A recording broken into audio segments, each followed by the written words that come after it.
नमस्कार, मैं अंजना और आप देख रहे हैं कड़वा घूट न्यूज। आइए एक नजर डालते हैं आज की बड़ी खबर पर। असम में फिर बनेगी डबल इंजन की सरकार। रायपुर लौटे डिप्टी सीएम अरुण साव का बड़ा दावा, कांग्रेस पर भी साधा निशाना। 3 दिवसीय असम दौरे से लौटने के बाद छत्तीसगढ़ के उप मुख्यमंत्री अरुण साव ने बड़ा राजनीतिक बयान दिया है। रायपुर पहुंचते ही उन्होंने असम की राजनीति, कांग्रेस के दावों और छत्तीसगढ़ के मुद्दों पर खुलकर प्रतिक्रिया दी। असम दौरे पर क्या बोले डिप्टी सीएम साव ने कहा कि असम में 10 वर्षों की डबल इंजन सरकार ने राज्य की दशा और दिशा बदल दी है। उन्होंने दावा किया कि वहां की जनता ने तय कर लिया है कि एक बार फिर भारतीय जनता पार्टी की सरकार बनेगी।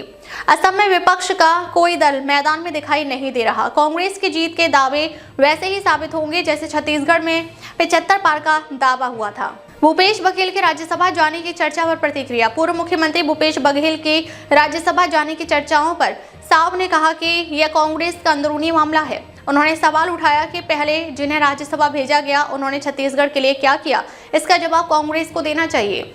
बलरामपुर घटना पर क्या बोले? नेता प्रतिपक्ष चरणदास महंत के पत्र पर प्रतिक्रिया देते हुए साहब ने कहा कि बलरामपुर की घटना बेहद दुर्भाग्यपूर्ण है और सरकार पूरी गंभीरता से काम कर रही है। ब्लैक फॉरेस्ट अभियान और नक्सल उन्मूलन। डिप्टी सीएम ने कहा कि 2 वर्षों में डबल इंजन सरकार ने नक्सल उन्मूलन के लिए ठोस कदम उठाए हैं। उन्होंने दावा किया कि देश और बस्तर क्षेत्र में नक्सलवाद समाप्ति की ओर है। बस्तर के विकास के लिए अलग से रोड मैप तैयार है और योजनाओं का लाभ तेजी से पहुंचाया जा रहा है। निश्चित रूप से पिछले 2 सालों में डबल इंजन की सरकार ने प्रधानमंत्री माननीय नरेंद्र मोदी जी के नेतृत्व में और देश के गृह मंत्री आदरणीय अमित शाह जी के मार्गदर्शन में जो नक्सल उन्मूलन के लिए काम हुआ है, पूरे देश से और बस्तर से नक्सलवाद पूरी तरह से समाप्ति की ओर है और नक्सलवाद की समाप्ति के साथ साथ उन क्षेत्रों में अधोसंरचना का विकास हो, सरकार की योजनाओं का लाभ वहाँ मिले।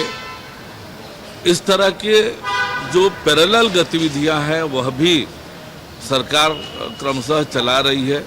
बस्तर के विकास के लिए अलग से रोड मैप बनाया गया है। भारत सरकार भी इस दिशा में गंभीरता से काम कर रही है।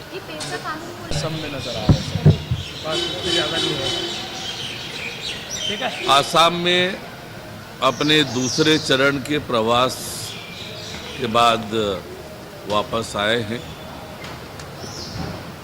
आसाम में पिछले 10 सालों में डबल इंजन की सरकार ने जो काम किया है,